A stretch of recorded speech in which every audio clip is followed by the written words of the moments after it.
Britain का दौरा है भारत में आपको जश्न का सामान नजर आता है क्योंकि मोदी को आखिरकार वो हथियार मिल ही गया है। तो फिर सवाल यह बनता है कि क्या रूस ने पाकिस्तान और चीन के साथ कोई गेम कर दी है। वो रूस के साथ जो उनके तिजारती ताल्लुकात हैं, स्पेसिफिकली एनर्जी और ऑयल ट्रांसफर्स के ऊपर, उनको खत्म करें। लेकिन हिंदुस्तान ने अमेरिका की ये बात लग रहा है इस यात्रा के बाद उसको ज्यादा अहमियत नहीं दी। ट्रिप है ना पुतिन का, ये हिला के रख दिया इसने पाकिस्तान को, क्योंकि पाकिस्तान अमेरिका के गोद में बैठा ये सोच रहा था कि डोनाल्ड ट्रंप साथ जहाज गिराने की बात बार बार करके दुनिया को ये झूठ सच में बदलने की कोशिश कर रहा है कि पाकिस्तान ये जंग जीता था। हालांकि एक बार भी डोनाल्ड ट्रंप ने ये नहीं कहा कि पाकिस्तान ने इंडिया के जहाज गिराए, यही कहा है कि 7 जहाज इस जंग में गिरे हैं। पाकिस्तान ये समझ रहे हैं ना कि अब तो डोनाल्ड ट्रंप को आसिम मुनीर और शहबाज शरीफ से जितना काम लेना था ना ले चुका। इब्राहिम अकॉर्ड, गजा में फौज डालने की, पेट्रोल बेचने की, जितना काम लेना था ले चुका। अब आसिम मुनीर को पता लगेगा आटे दाल का भाव। इंडिया ने अमेरिका को यानी ट्रंप को इन्फॉर्म कर दिया है कि हम आपसे F-35 तैयारे नहीं खरीदने जा रहे और हम Su-57 तैयारे लेंगे, वो भी रूस से। और रूस से बातचीत ये हो रही है कि आपने S-500 देना है, हमें S-400 की मजीद बैटरीज भी वो ले रहे हैं और इसके अलावा मिसाइल ले रहे हैं। और ये जो सारे मिसाइल उन्होंने यूक्रेन में इस्तेमाल किए वो ले रहे हैं। पाकिस्तान के खिलाफ आखिरी हद तक चीजें ले रहे हैं। S-500 वो कह रहे हैं कि इंडिया के अंदर बनेगा, जिस पर पुतिन इस वक्त मुत्तफिक हैं। पुतिन ने सफेद फॉर्च्यूनर में बैठकर यह दिखा दिया कि भारत बहुत सुरक्षित देश है। पुतिन की कार दुनिया की सबसे सुरक्षित कारों में से एक है, लेकिन इसके बावजूद पुतिन पीएम मोदी के साथ इस सफेद फॉर्च्यूनर में बैठे। पुतिन ने भारत की ताकत और भारत की सुरक्षा को सर्टिफिकेट भी दे दिया। पुतिन ने इस गाड़ी में बैठकर दिखा दिया कि भारत कितना सुरक्षित देश है। वैसे एक्सपर्ट्स ने एक और कारण बताया है जिसकी वजह से पुतिन सफेद फॉर्च्यूनर में बैठे। दरअसल पुतिन ने पश्चिमी देशों को एक मैसेज दिया है कि मैं उनके देश में बनी गाड़ियों में नहीं बैठूंगा। फॉर्च्यूनर कार को बनाने वाली कंपनी भले ही जापान की हो, लेकिन अब ये गाड़ियां भारत में बनती हैं। यूक्रेन युद्ध के बाद से अमेरिका समेत यूरोपीय देशों ने रूस पर भारी प्रतिबंध लगा दिए। इस युद्ध में रूस के खिलाफ ये देश यूक्रेन को हथियार और आर्थिक मदद देते रहे। इस तरह की स्थिति में आमतौर पर इस्तेमाल होने वाली BMW और मर्सिडीज कार जर्मनी बनाता है, लेकिन जर्मनी पिछले 3 सालों से यूक्रेन का बड़ा सहयोगी रहा है। ऐसे में हो सकता है कि पुतिन ने जर्मन कारों में बैठने से मना कर दिया हो। तो अब पुतिन के आने से पाकिस्तान की तो मैया मर गई है और जो अमेरिका यूरोप है उनकी भी मैया मर गई है। पुतिन के आने से पहले भारत के अखबारों में यूरोपियन एम्बेसीज ने लिखा कि कातिल आ रहा है जिसने लाखों लोग मार दिए हैं, जंगें कर रहा है, फलाने ढुमकाने। तुम लोगों ने जितना किया है ना वेस्ट ने, कत्लेआम, जेनोसाइड कोलोनियल जमाने में, और आप कहेंगे चलो वो तो पुराना जमाना था। आज Afghanistan, Iraq, Syria, Libya, Iran, Somalia, Yemen, कहां कहां तुम लोगों ने कत्लेआम नहीं किए। मिलियंस ऑफ लोग मार दिए हैं तुम लोगों ने, और हमें तुम लोग भाषण दे रहे हो। तो भारत इन चीजों को बिल्कुल बाय नहीं करता। भारत के अपने हिसाब किताब हैं, भारत उन चीजों में खुश है। तो आई थिंक कि ये जो रशिया और भारत के रिलेशनशिप शुरू से ही अच्छे हैं, क्योंकि जब अमेरिका और इंग्लैंड ने भारत का बंटवारा किया और पाकिस्तान अपने लिए बनाया, तो पाकिस्तान के पहले प्रधानमंत्री लियाकत अली खान के पास चॉइस थी कि वो सोवियत यूनियन जाते हैं या अमेरिका जाते हैं। तो वो अमेरिका गए और अमेरिका की गोद में बैठ गए। उनको भी पता नहीं था कि अमेरिका को आपसे कोई दिलचस्पी नहीं, अमेरिका को आपकी आर्मी से दिलचस्पी है। और अयूब खान फिर जाहिर इनकी गोद में बैठ गया। भारत के पास भी चॉइस थी, लेकिन भारत ने सोवियत यूनियन को चुना। आज अमेरिका ने पाकिस्तान को पिछले 78 साल से रगड़ा है खूब अपने मफादात के लिए, अपने मकसद के लिए, लेकिन सोवियत यूनियन हमेशा भारत के साथ खड़ा रहा और फिर बाद में रशिया।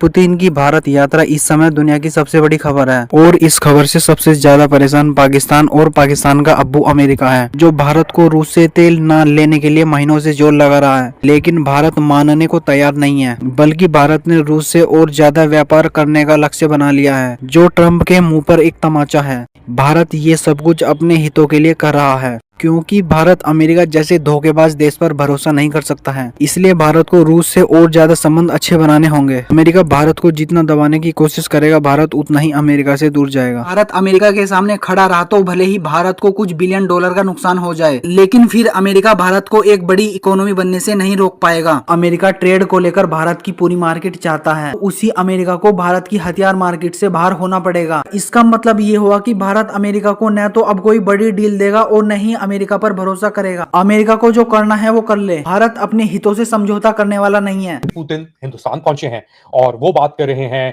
ट्रेड की, वो बात कर रहे हैं जो दोनों ममालिक के दरमियान ट्रेड है उसको 100 अरब डॉलर तक पहुंचाने की अगले 5 साल में, यानी 2030 तक दोनों ममालिक के दरमियान 100 अरब डॉलर तक ट्रेड पहुंचाने की। साथ साथ रशिया हिंदुस्तान का प्राइमरी वेपन सप्लायर है। ये भी बात हो रही है कि जो high end Russian fighter jets हैं Sukhoi and so on so fourth 5th gen type के, इंडिया वो ले। साथ साथ बेसिकली इंडिया की जो एनर्जी इंपोर्ट्स हैं रशिया से, वो इस 100 अरब डॉलर का जो एम है उसके अंदर भी जाएगी। अब ये तमाम इंटरनेशनल एस्टैब्लिशमेंट की रेड लाइंस जितनी भी थी वो सारी की सारी क्रॉस कर दी हैं।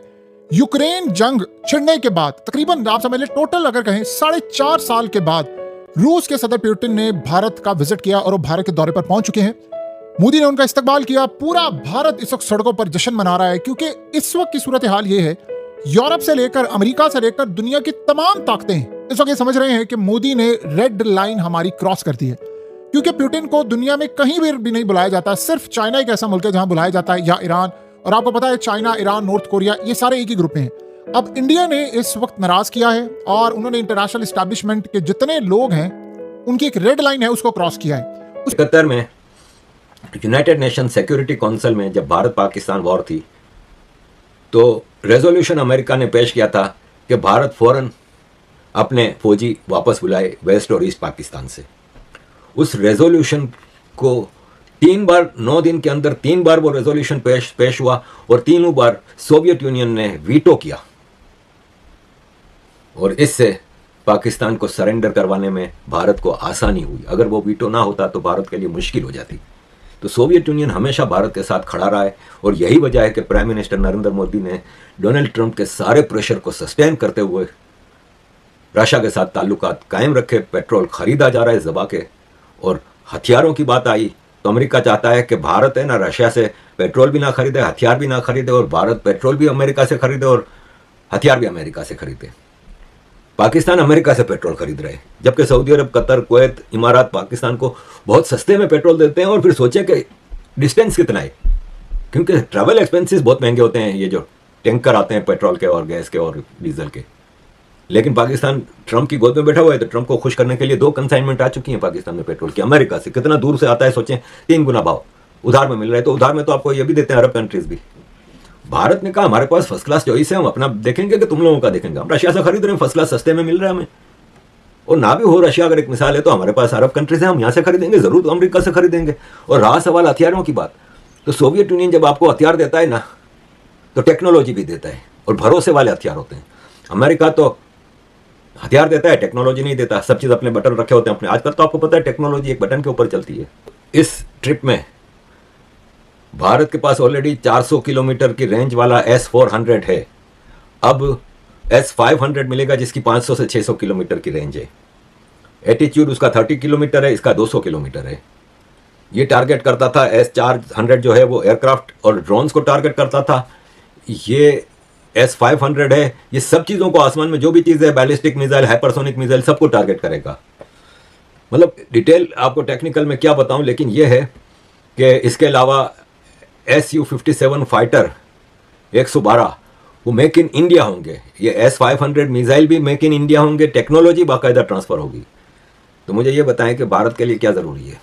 और पुतिन साहब ने उतरते ही ये कहा कि कॉलोनियल पावर्स है ना, अमेरिका और यूरोप, ये आज भी भारत को अपनी कॉलोनी समझने की कोशिश करते हैं। ये इनकी गलती है।